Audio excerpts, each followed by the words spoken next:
ছায়ানট কিংবা উদীচীর উপর যে হামলাটা, সাংস্কৃতিক আগ্রাসন কিংবা নৈরাজ্য আমরা দেখেছি, সেটা কি এটারই একটা কন্টিনিউশন? ডেফিনেটলি এটা একটা কন্টিনিউশন।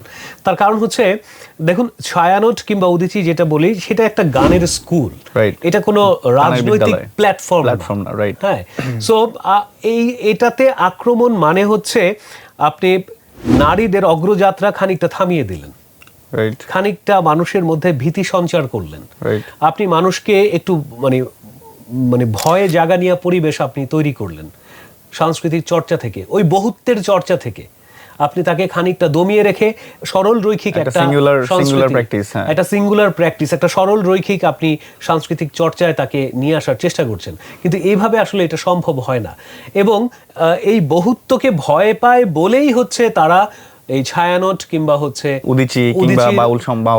উদীচীর উপর হামলা করেছে তারা, এবং এটি খুব নেক্কারজনক একটা ঘটনা। বাংলাদেশের ইতিহাসে সম্ভবত এটাই প্রথম এরকম একটা ঘটনা ঘটেছে, কারণ স্বাধীনতা উত্তর আমাদের দেশে কোনোদিন এইরকম কোনো সঙ্গীত শিল্পালয় প্রতিষ্ঠানের উপর আক্রমণ আমরা দেখিনি, রাইট।